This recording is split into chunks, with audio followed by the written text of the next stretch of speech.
Hey, welcome to Rominger Radio. Carl Rominger here, your host. I want to talk about illegal immigration tonight. 717-916-5189. 717-916-5189. Again, Carl Rominger here. We're going to talk about illegal immigration, all that other good stuff out there. Why do I want to talk about it? Well, it's hot in the news right now, right? Because it's really hot in the news. What's the issue? Well, we've got a couple things going on. First of all, we've got all these unaccompanied minors coming across, and we've got a breakdown in the ability to detain these unaccompanied minors.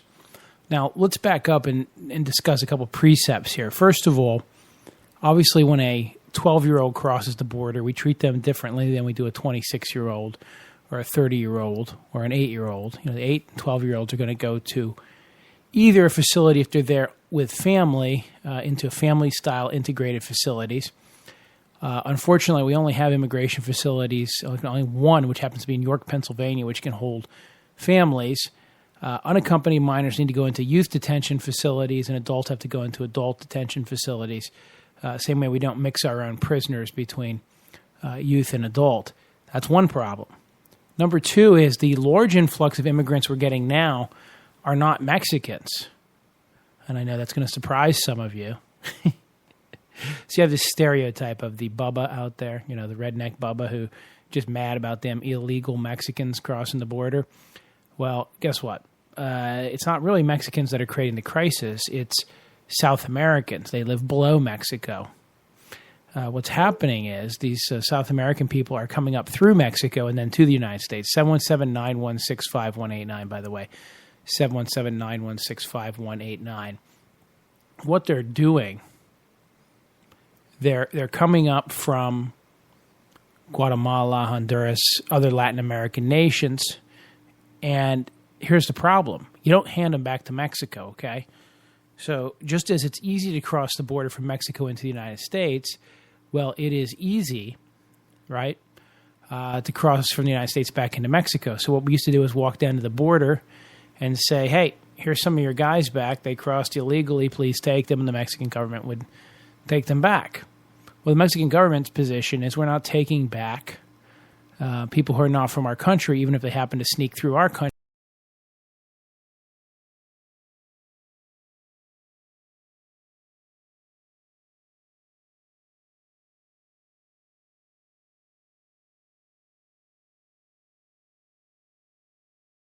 They are not Mexican illegal immigrants, but instead South American illegal immigrants from other countries besides Mexico.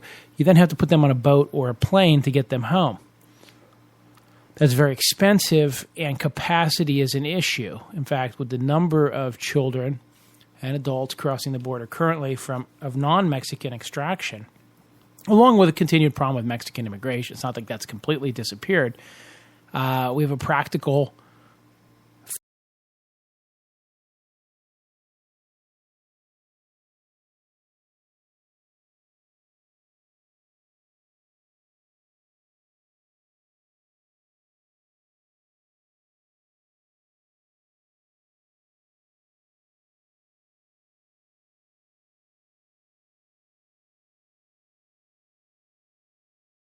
airplane and drop you off back in your home country. Well, as you can imagine, that doesn't go over very well. People tend not to show up when they're given these voluntary turn-in expulsion orders. That just doesn't happen. The other thing we do is we house them until we can take them back. Well, what's going on with unaccompanied minors is it's overwhelming the social welfare system. It's overwhelming the immigration system. And in fact, this is not just a part of unaccompanied minors being the issue. It's that the mix of immigrants has changed. There are gazillions of illegal Chinese in the United States who are on permanent order to remain because China will not take them back. As China says, they will not repatriate illegal immigrants into their country from the United States until we stop recognizing Taiwan. So, quite interestingly, there's a large number of Chinese who are here illegally, who are under an order, some for over 20 years old, that says, we may need you to report someday to be deported back to China if and when we start deporting anybody back to China. So this is not a new situation in the United States. Historically, the harder it's been to repatriate somebody, the less inclined we've been to actually deport them. Now, the news coverage on this is very sensationalized, but I'm trying to figure out how sensationalized. And I don't know. What I did post on carlrominger.com is just a little piece about illegal immigration. By the way, if you have some thoughts about illegal immigration, a position, a belief, you want to weigh in and tell us, how you think illegal immigration should be handled. If you think you have the answers, some thoughts, maybe you don't know. Maybe you just want to ask me a question and see if I know the answer about this particular aspect of it. 717-916-5189. Again, 717-916-5189. I don't have the answers on this one. It's not a simple question. I find it funny that some people have it very simple. I posted something on Facebook earlier about illegal immigration, and as always, my friends on Facebook always have very quick and easy answers to everything because, hey, they know. No, but seriously, I had posted a picture of an Indian who basically was saying, Native American, not Redskin for sure, because that'll only be the name of a football team. And he's basically saying, "Oh, you're opposed to illegal immigrants. Good. Well, when are you going home?" Kind of the idea that everybody here is an immigrant, and so we have to talk about what does it mean. I mean, are we entitled to kick people out who are coming here if we came here ourselves? And of course, most people's answer is, "Oh, the law is the law, and you have to follow the law."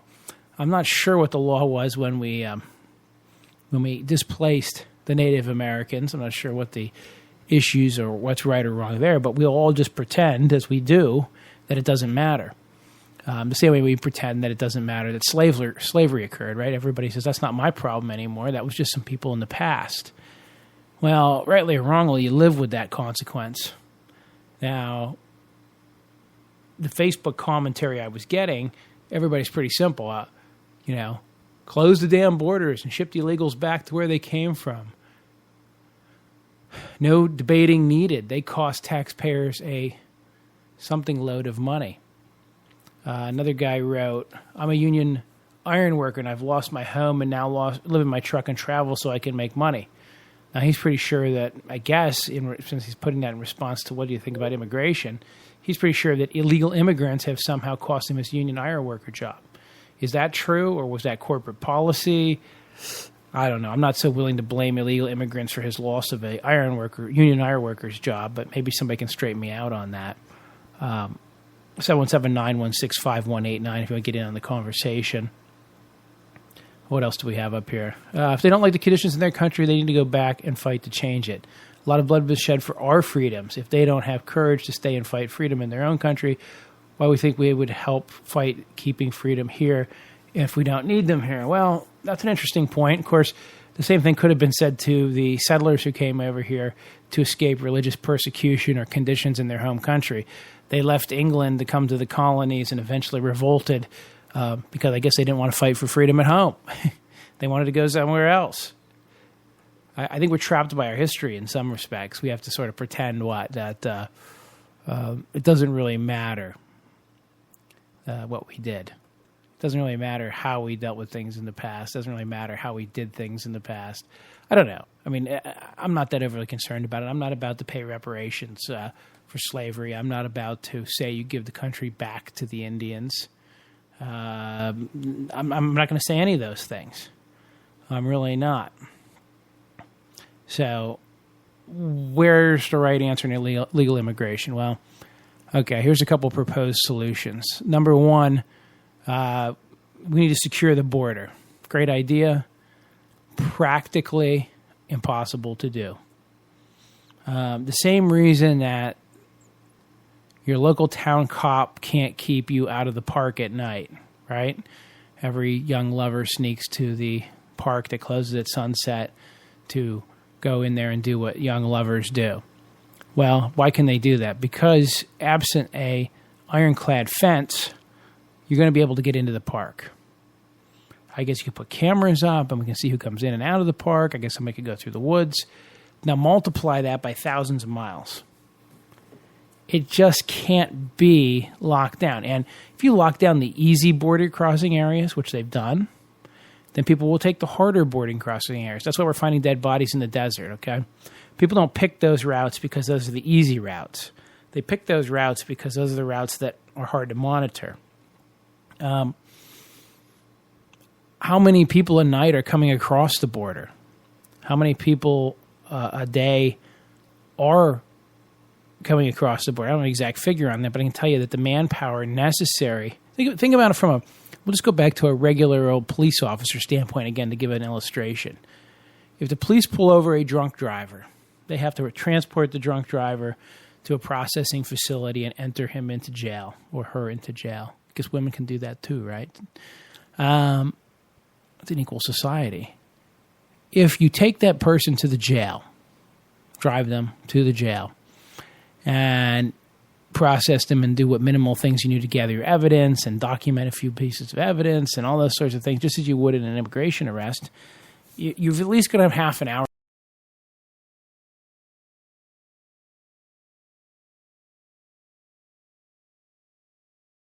shifts. Let's just be optimistic and say that the ICE agent is going to work a 12-hour shift and that he and his partner can arrest, a person an hour on average. So for every 2 ICE agents, you're going to get 12 people per shift, and then he's going to have some replacements for the other half of the day. So for every 4 ICE agents, they can do 12 people a day. Well, we're going to do 1 every hour, right? So that'd be 24 people a day. That's two agents, 4 agents that you need. So you need 1 agent per day to arrest approximately 6 people. Do the math on that. If 5,000 people are going to come across the border all over the place, because remember, when we're doing this optimistic math, my guy has to be able to continuously arrest people. Now scatter them across thousands of miles of border through some hot spots, and you can start to see how the average agent might go to a remote area and capture 1 person or 10 people or 10 people every 100 hours, whatever it might be.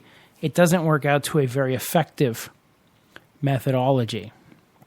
So in order to stop 1,000 people a day from coming across the border, you're going to need thousands of agents out there daily working 24/7, and the cost is just astronomical.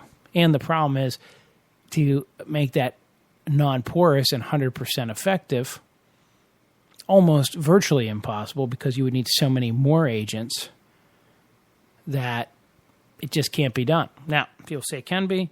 I'm telling you, practically, you'll never be able to stop it. Now, you can discourage it. You're never going to stop the absolutely persistent. I mean, cocaine's been making it into America nonstop for decades, despite billions of dollars spent on interdiction, right? The difference between cocaine and a person, size. That's about it. And guess what? Cocaine was coming in with what? Oh, people. That's right. So if the cocaine was getting in on the backs of people, if the cocaine was getting in with people, if the cocaine was getting in on airplanes and crossing borders, and the heroin was doing the same, and the marijuana was doing the same, and all the drug trafficking was going on, well, getting the people in can't be that much harder. Now, what do we do with the people when we're done with them, right? Well, we can inter them, and we send them back. But let's assume we send them back right away, and we can send them back right away. What happens when they get back to Honduras, back to any of the countries of origin? Well, try again. I didn't quite make it across the border. I got stuck. My coyote let me down. My coyote led me into a trap. What should I do? Well, I'll just try again, right? The same things that made you go the first time. So it's a vicious cycle. You can keep deporting people, and they're going to keep coming back. I guess you could make it a criminal offense to try to come in twice. Then we could, detain them as additional punishment. But then I'm probably in an American detention center eating better and sleeping better than I might have been in the conditions I was trying to escape in my home country. Probably the best way to stop illegal immigration is the same way that we slowed it down the last time, which was a combination of a rise in the Mexican economy and a decrease in the American economy. In other words, the incentive to go became less. So instead of spending $50 billion a year building a wall that we can't maintain and that probably won't work and that will never be complete and will always be porous, why don't we go down and try to figure out how to restructure some of these economies and make it worthwhile for people to stay? and eke out an existence in their own country. That would probably dry up some of the traffic and some of the demand. But, of course, that's going to require getting cooperation from the governments that exist in those various areas. I don't know if that's likely or not. The reality is there's many Latin American governments that have very little use for the United States of America, at least as we stand. I'm sure they have lots of use for us if we didn't, but you're going to have to look at the history. If you're not familiar with the history of the United States and its involvement in Latin America, it's complex. We have sometimes upheld dictators. We have sometimes been involved in brutal crackdowns. We, at one point, remember the old saying, walk quietly and carry a big stick? That has a lot to do with how we handled our Latin American policy for many years. As a result, and of course, we've been actively involved in drug interdiction, pouring tons of money into various areas for that. Again, probably wasted. But we're not necessarily the darlings of everybody in the political system. Then you get to countries like Venezuela and other leftist nations, and we're less than darlings, we're the pariah. So getting in there and actually helping straighten things out might not be possible. It might not be welcomed, and that might not be effective either. So what are we going to do with all these illegal immigrants? One of the solutions that's been proposed is to make legal immigration easier, allow more people in legally, and give them a place at the table. 717-916-5189 if you have an opinion. 717-916-5189. Again, 717-916-5189 if you want to jump in here. I'd be curious to hear what you guys have to say about illegal immigration. By the way, let me just take a little side note here. I hope everybody had a good 4th of July, so I want to take a minute and wish everybody a happy 4th if you didn't already have one. I know the weekend is rapidly ending even as we speak. And that's no fun, right? That's no fun. That is ending already, but what can we do? Where was I? I was mumbling about illegal immigration. Well, what I was trying to say or trying to point out is that perhaps we could loosen our immigration laws to allow more people here. Now, there's two problems. Illegal immigration is actually good for the economy. Illegal immigration is actually good for the economy if and when illegal immigrants do not receive the social welfare programs available to the citizens. So if we deny illegal immigrants access to social welfare and take their tax money and take their economic value, then they are perhaps, and economists would say, good for the economy. However, when you allow illegal immigration and then give the illegal immigrants the benefits of the social welfare system without the work, then they are just a drag on your economy. And that may be where we've been heading for a while now. You know, we want to be compassionate. So somebody comes here, and what governor comes to mind when I think of compassion for illegal immigration? Rick Perry, Republican, Texas, right? What did Rick Perry say? Well, we give in-state tuition credits to illegal immigrants. Why? Why do we do that? Makes no sense whatsoever. Federal government, we give welfare benefits to illegal immigrants. Some states, we give driver's licenses to illegal immigrants. But the most important parts aren't whether we license people and allow them to work. The more detrimental parts are, do we give them social welfare benefits, like in-state tuition? I mean, when you have Republican governors who are Tea Party darlings giving benefits to illegal immigration, you start to realize how complex the question really is. Are Americans really opposed to illegal immigration, or are Americans somewhere in between? Well, that takes a little bit of an analysis that we can turn to here. How many of you guys think the Republican Party is opposed to illegal immigration? Raise your hand. You probably should only put your hand halfway up, because that's about as opposed as they are. And why do I say that? Well, business Republicans, the Chamber of Commerce, as people like to sometimes refer to, big business, establishment Republicans have been in favor of illegal immigration, or at least turning a blind eye to it, for many, many years, because it allows for what? Cheap labor. And what is cheap labor good for? Business. What are Republicans? Pro-business. So if you are truly pro-business, you should probably lean on the side of illegal immigration. I say probably lean on the side of illegal immigration. You can say, well, we should make more.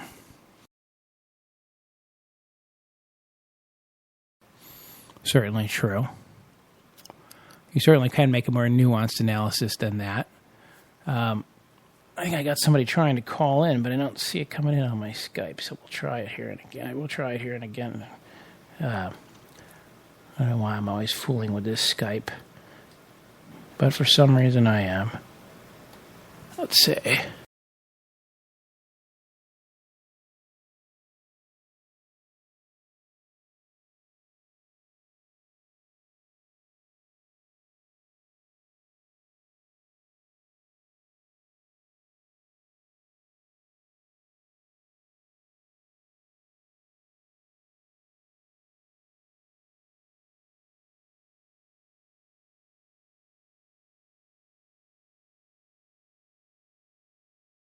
Okay. So anyhow, what I was saying is the illegal immigration is something that the Republican Party has not been uniformly opposed to at every avenue, nor at every juncture. Then you have what I call the social welfare, the social welfare loving Democrats, right? They obviously have not historically been opposed to illegal immigration. They have not been historically opposed to illegal immigration. So, by the way, any of you guys that are listening, if you want to try again here with the Skype, I think we missed a call or two. It looks like two came in simultaneously. I don't know why. Skype just does not like when two people call at the same time. That's all I can say. 717-916-5189. Long story short, if the Republicans are not going to oppose it and the Democrats are not going to oppose it, then who's going to oppose it? I think that leaves pretty much the Tea Party as of right now. They seem to be the only guys uniformly opposing it anyhow. I got a caller here. Caller, you're on the air. Hey, what's up, Carl? It's Chris. Hey, Chris. How you doing? Good. I was trying to call, and I kept getting the British lady. I don't know why. And then you guys called me. So, weird. Welcome. What's going on? What's the latest immigration debate? Whose fault is it now? Well, with we're on immigration, and the idea is, who do you blame, Yeah.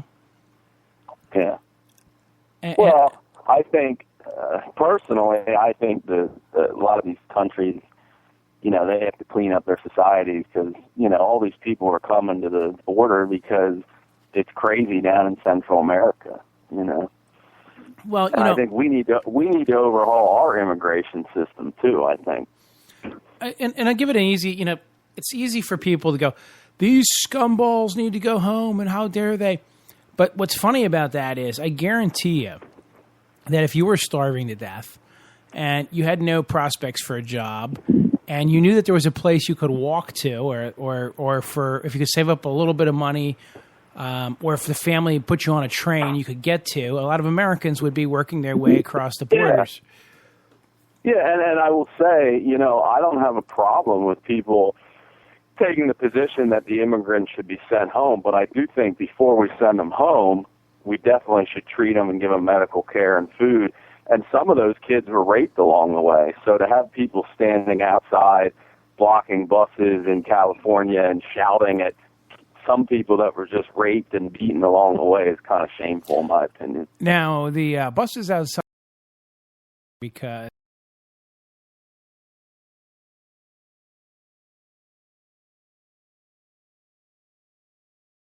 warnings to citizens in Murrieta, where this protest recently happened, and they're being told that federal marshals and/or ICE will be there the next few days and will be bringing out riot gear, so they should be prepared not to block a bus, or they're going to clash with. So we may see some of these scenes like we see in other countries with the riot gear crashing with the citizenry. Well, I mean, I read in the stories online that it was only about 50 people who blocked the bus, and it looked like the police weren't really doing anything, like they were in cahoots with people. I mean, we got to send the people somewhere to be processed, and I know that the president is trying to get more judges and immigration judges down there. I'm not really familiar with the immigration court system. Maybe you are. I don't know much about it. I just know that I worked with a woman from Taiwan at a job who was here, and her husband has a visa to be here. And then when her visa expired, she had to find a company to sponsor her, and nobody would sponsor her. And she was smart. She had 2 master's degrees, and now she can't work. She just pretty much sit there and just travel around.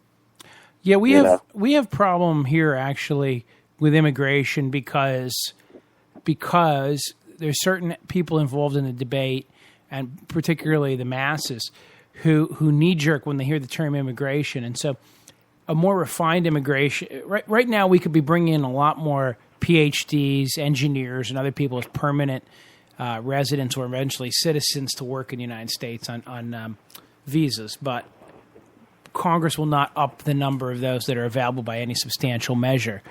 In the meantime, people just think of this masses of uneducated people with no skills. Those are the people that we don't want, ideally. And those are the ones that they aren't talking about increasing immigration for, at least as the Republican immigration reform would have done it. But I think that there was a comprehensive immigration bill that passed the Senate, and then it went to the House, and John Boehner won't bring it up for a vote. And I know that, to President Bush's credit, when he was in office, he wanted comprehensive immigration reform package, and he couldn't get it. Yeah, and like I said, the Republican Party seems to be split. Very split on that issue. Yeah, and the Tea Party. Now, on the other hand, I want to say I put up on my website at carlrominger.com just a series of links. What I did, I went to a Texas TV station and looked up a recent article on immigration down there, okay? And then they had a list of related articles so for anything you look at on their website, it just produces automatically all the related articles from their website. And there was a huge list of related articles on immigration. And these are all much more interesting ones, like about ranchers being threatened by smugglers and bodies being found and all kinds of interesting interactions that go on in the Texas border town. And so it's interesting because you may have, and I don't know the answer to this, I may have a slightly different perspective if I lived in an area where this was going on. If that makes sense. Right. Sitting here in central Pennsylvania. I think the legitimate concern is that people are worried their town is going to get flooded with immigrants and they won't be able to pay for it. It'll bankrupt their town. But I think the whole problem is there's already, 20 million illegals in the whole entire United States, and you're never going to round them all up and send them home. It's just not going to happen. It's not practical. So I think the whole idea of immigration reform was to pass, more border security and some kind of pathway for these people to come out of the shadows, pay back taxes, pay current taxes, pass criminal background checks, assimilate into society, become a little productive. And a lot of them, they already are working, because a lot of those employers down there in Texas and California, they want cheap labor, That's now the word, cheap labor. Oh, we got Don. That? We got Don in with us. Don just said keyword, cheap labor. Yeah, cheap labor. Is that Don Stevens? That is. That's the Don Stevens. All right. Don, good to hear you, man. Yeah, I mean, definitely the cheap labor. That's why a lot of unions and some other people, they feel that the illegals are going to pull the wage rates down and, in those farm jobs and stuff. But, I mean, this issue is going to need a lot of bipartisan support. It's going to have to bring people to come to the table with good ideas. And if it turns partisan, it's going to be bad for the country, because we got to figure this out and figure it out fast. Well, and actually, though, I put a little image up, a picture of Obama and Roosevelt together which is obviously a Photoshop picture, but with Obama saying it just takes an executive order and Roosevelt saying, oh, well, I could have packed the court after all. And that's the interesting. Obama's maybe creating a worse crisis by further politicizing immigration by saying, I'm going to just sidestep Congress. I understand he believes that it's a crisis and he needs to sidestep Congress, but he may create a political constitutional issue out of it that just complicates this morass even further. He could, but I feel that he has no choice because the Republicans kill everything that comes to the House, and if he doesn't act, then they'll critique him and say he didn't do anything. This is his fault. He's advertising in Guatemala to bring these kids here, and if they get raped along the way, it's Obama's fault, and they'll make up all kinds of wild shit. But if he tries to do something, then they'll attack the technical aspect of how he did it, that he violated the Constitution. You know, I was listening to Glenn Beck last night for a variety of opinion, and Glenn Beck has spent the last couple of years firing up his audiences over immigration and conspiracies, but now Glenn's had a change of heart, and he feels that we should be sending supplies to the border for these kids. Well, some of the people calling in on his own show were like screaming at him and calling him progressive traitor. You know, so I think these talking, yeah, I'm serious, and I think these talking heads did a big disservice because they whipped up these Tea Party folks, and it got to the point now where they can't really control them, you know, because they're so mad. And I will say, in my small town where I live, my uncle used to rail on illegal immigrants and stuff, and then they determined that the one guy running the pizza shop was indeed an illegal immigrant, and then my uncle had a change of heart because he always ate there and said, well, we should have a system that he can, you know, come into society because he's working and stuff and paying taxes. So I think when it's personal, people support it. When it's just illegals, then people don't support it, you know? Yeah. Like if it's a guy you know in Carlisle at your pizza shop, you're more likely to support a pathway to citizenship. Well, that's the joke. I mean, to quote Stalin, right? One death is a tragedy, but a million's a statistic, which is also the same as everybody in America hates their congressman or hates Congress, but loves their congressman. Right, exactly, yeah. And I see the part of the problem, and you know, this is why Boehner will not bring it to a vote, by the way. Boehner and the Republicans are scared to death to have a vote on immigration because they can't win it either way. They're just sort of like Obama's damned if he does, damned if he doesn't. Well, Republicans are damned if they do, damned if they don't. The Tea Party element in the party is going to see, if anybody votes in favor of immigration reform, the Tea Party has basically vowed to take them out, right? Right. On the other part, but people who vote against it, that's going to be held against them by the Latinos in their districts, who generally favor a pathway to citizenship, and be held against them by business interests in their districts. There's no wonder Boehner won't put it up to a vote. The Democrats have got to be smiling, saying, okay, Republicans, have a vote on it. Let's hear what each member of the House of Representatives feels about immigration reform. Right. Well, yeah, but I think the issue at hand is serious, and it's beyond those kind of politics. I mean, we got to figure it out, or we're going to have a freaking crisis on the border. Well, it could be the most serious situation. I'm glad I don't live on a border town. It could be, but Chris, let's just be honest. It could be the most serious situation in the world, but we're not going to get beyond politics because politics is how we make our decisions. That's the problem. Yeah, but I think eventually, I mean, I guess what it's going to take is it's going to take moderate Republicans in the party kind of speaking up. I don't see that happening. I really don't. You know, I think Lou Barletta, one of our local representatives, he said, don't send them here or something like that. But that doesn't, you know, he said he went to the border, but what's his idea? Nobody has any ideas. It's easy to critique someone else's ideas, but what's your plan? What are you going to do about it? You know? Right.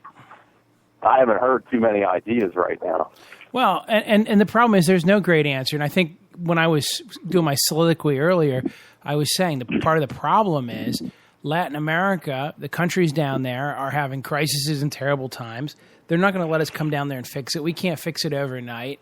And refugees, which is what these people basically are, have always moved from areas of turmoil and famine and Spartan conditions and no future towards countries or areas where they perceive a benefit. if we shot them dead at the border, that might turn the tide on this. But that would also make us un-American at the end of the day. When we came to when the colonists came here, did they limit the people that could come, or could anybody just pick up and move here? Did we have open borders? When we first came here as the colonists, there were certain religious groups that came over for freedom and whatnot, but basically they were bringing over anybody and everybody they could sign up. Right. Right. And part of the reason for that, though, was your odds of being alive 6 months after you arrived in the New World were like 1 in 8.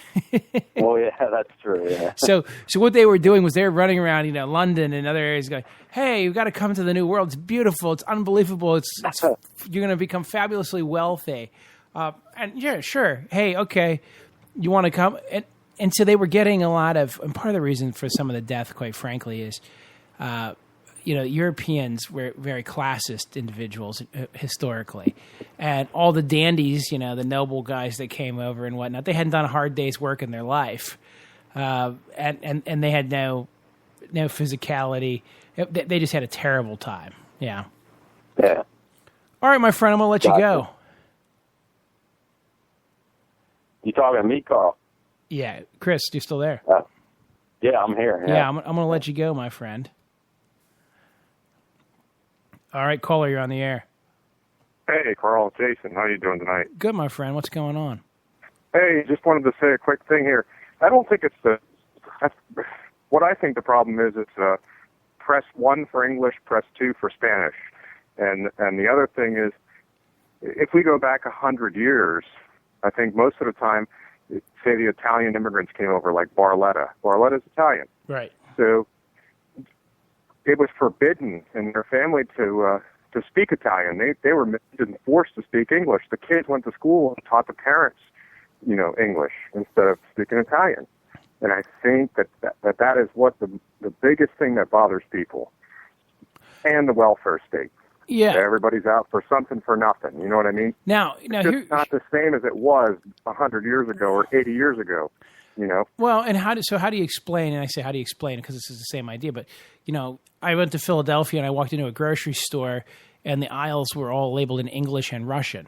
There you go. There you go. And part of what's going on now, there's two reasons for this. One is I guess it's become more acceptable in our society to speak a different language at home, or to continue to speak your native language. But also businesses very dutifully in this day and age, if I run a grocery store and enough people in my community speak Russian or Spanish or German, you're going to adapt. I'm going to throw those signs up so I can sell more than the guy across the street because I'm a capitalist. Exactly. Yeah, you're out for money, and I understand that. I really do. But didn't your grandfather immigrate from Germany? My mom came over actually as a girl from England, and my grandmother came over with my father from Germany. Yes, so both my parents are first generation. And how do they still speak fluent German and English? Whatever. English. Yeah, English. Yeah. My mom still says plastic funny. My father now spoke fluent English. And my grandmother came over, and I'm going to tell you something. So that old lady, before she died, she had no love for illegal immigration. She was all upset about it because she had come over in the 50s after World War II, mm-hmm. and maybe late 40s, early 50s, and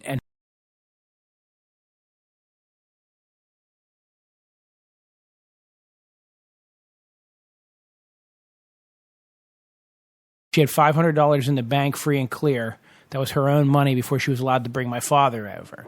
That's how they used to do it, because they didn't want the kid coming. I mentioned that. They didn't want the kid coming over and doing what? Becoming a ward of the states right away, right? Exactly. Yeah. So she would have, I know exactly what she would say about this current situation. She would say it's insane. Now, what's really weird is, though, these unaccompanied minors, you got 11 and 12-year-old kids showing up on the border and no parents. And what do we do with them? Exactly, because it's not their fault. They're innocent. The kids are innocent. And we can provide them a better way of life than what they're used to. But as long as they become a contributing factor to our society, that'd be great. I would have no offense to that whatsoever. But learn English and, be a supporting citizen of our country, and that'd be fine. Can we trade That's what all of us are. All of us are that. Everybody here, like you said earlier, everybody here, we push the Indians out, and we're here. And we do it. We contribute to society, we pay taxes, we pay everything, and we help. So if everybody that came to this country would do that, it'd be fine. And there are people here who are immigrants, and many of them, who do work very, very hard because they've come over and they look around and they realize what a land opportunity is. I have a friend who's from Czechoslovakia, when there was such a thing, I guess, right? The Czech Republic.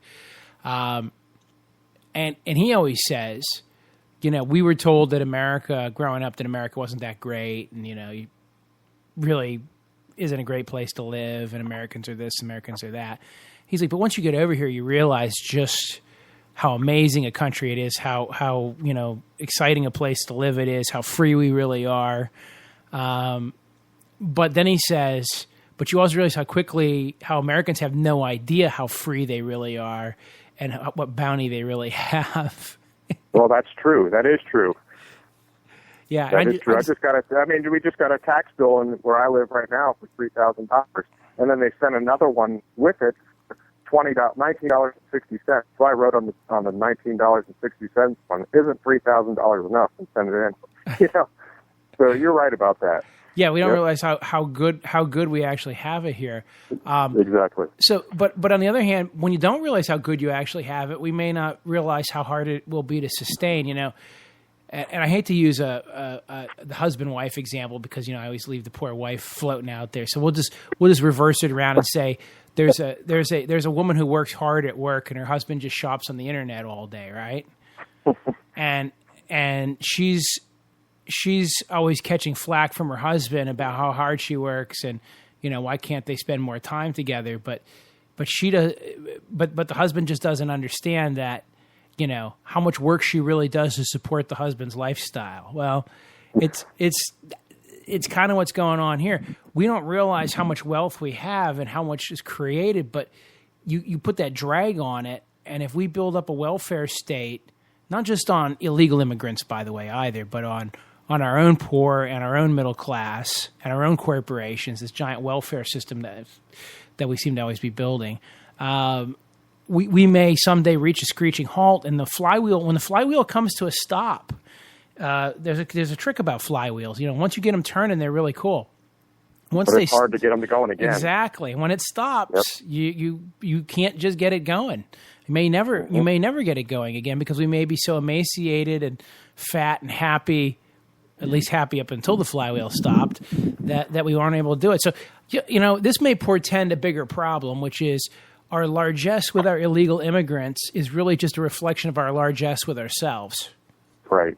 And the people that I worry about the most is my kids and your kids, and their kids. They're the ones that are really, really, really going to be in trouble. Yeah, and I probably brought this up on this show before, but I'll bring it up again. Because you simply say, it can't happen here. This will never happen here. We won't lose this here. I know a guy that was married in Kandahar in Afghanistan in the early 1960s. And it was at a 5-star hotel in a thriving, cosmopolitan, international.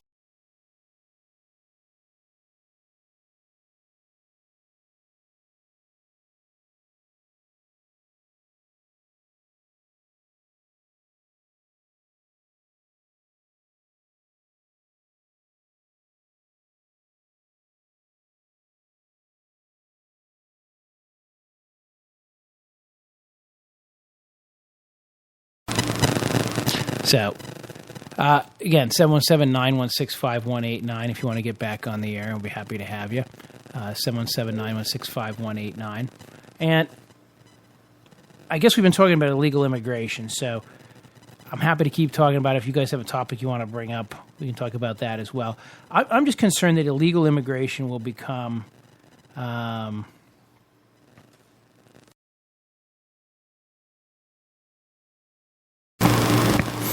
hurt our long-term prospects for success as a nation. And why do I say that? I say that because the money we're pouring into this crisis and the way we're handling it do not portend well for a happy ending. I suspect that we can continue to see an acceleration in the volume of illegal immigration, the surge to continue for some time. And Mexico is not going to be a great help in this fight because, as you know, Mexico is a terribly destabilized country itself.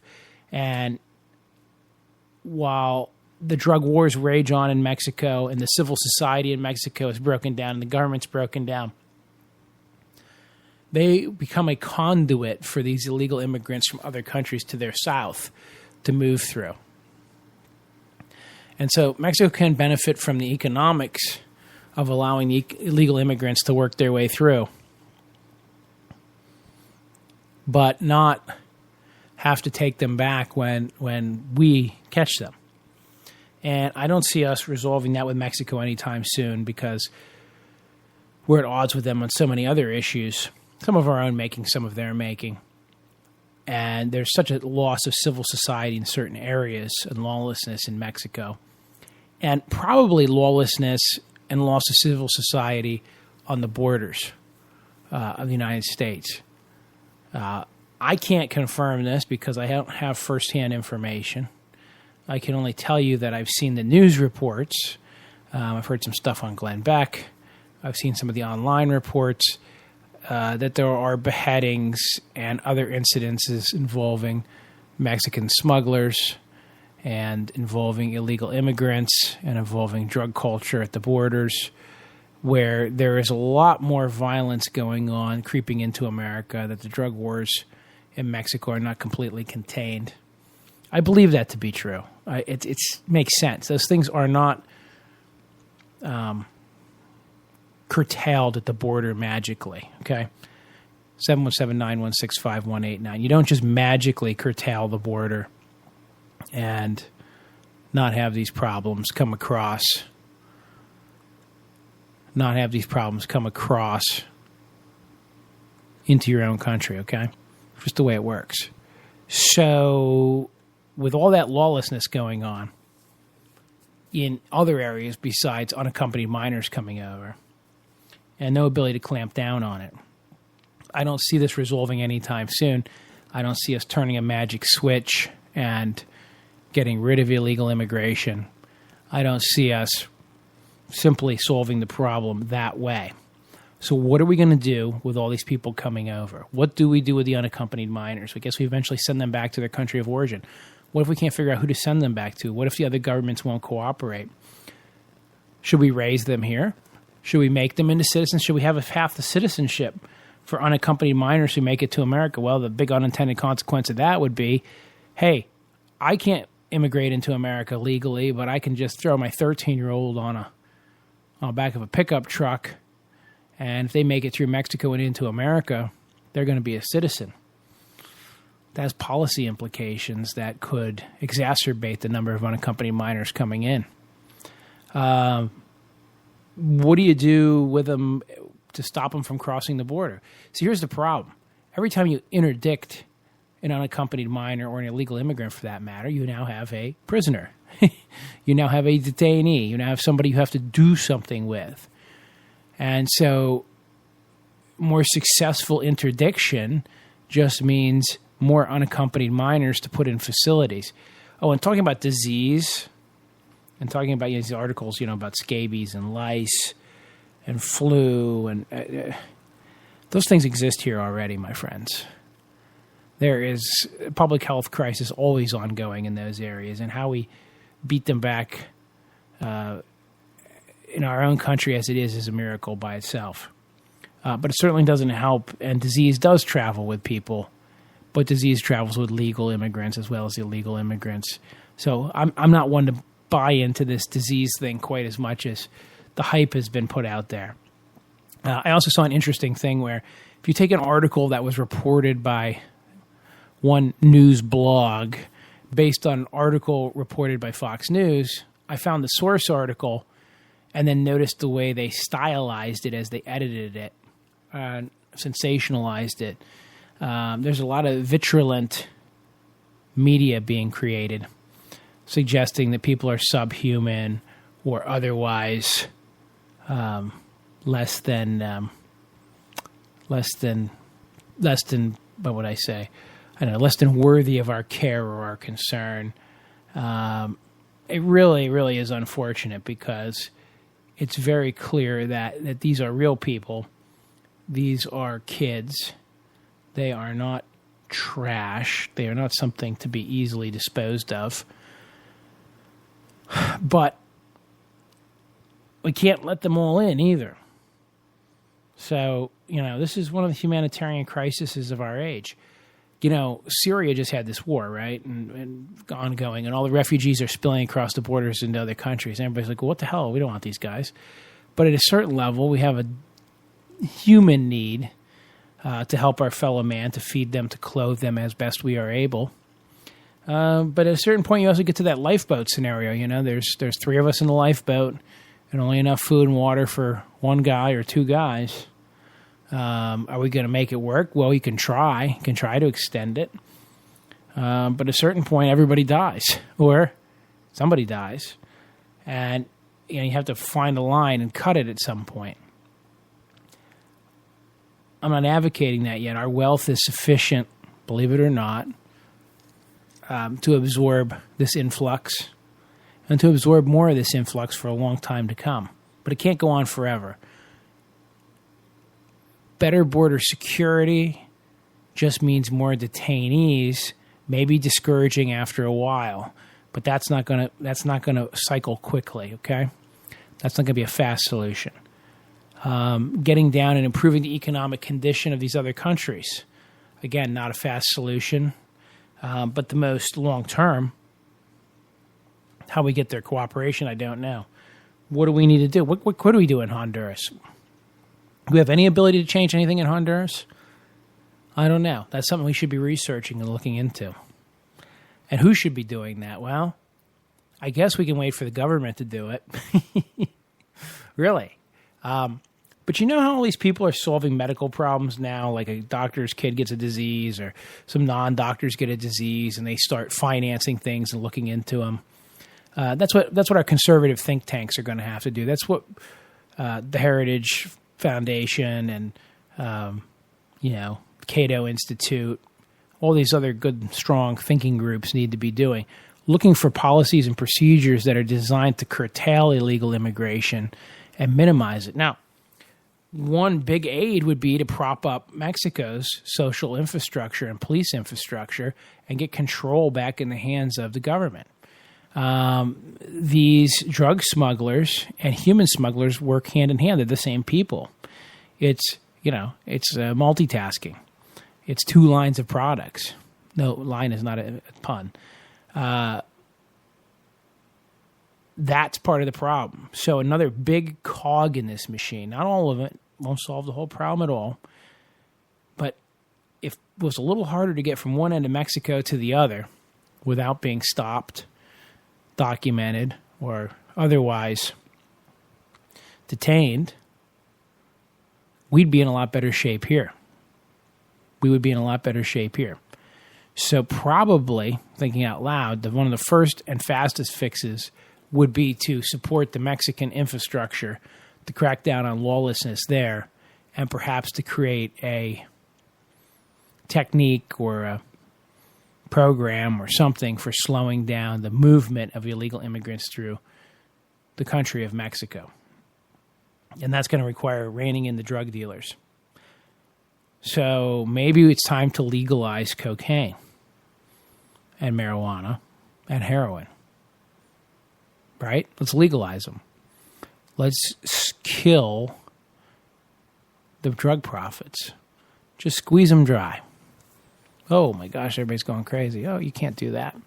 Right. Well, if we can't do that, just keep in mind that we will forever inflate the price of these products, which creates a risk-reward strategy, which is what funds the Mexican drug cartels, which has led to the collapse of their civil society, and what has also created this booming marketplace.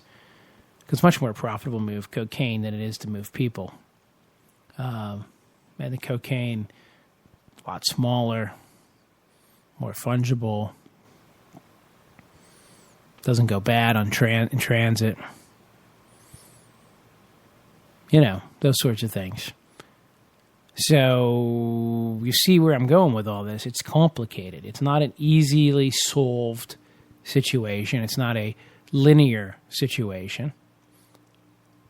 I don't know what the right answers are, but I'd like to see a little less hate and a little more love for our fellow human being. These are people who are fleeing, hoping to come here under one of two pretenses. One, to work hard and become a good citizen and taxpayer.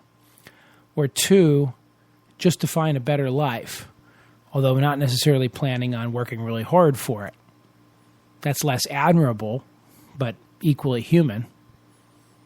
But none of these people are coming here with the idea of overrunning or destroying the United States or imposing Sharia law or somehow stealing your job or your family from you.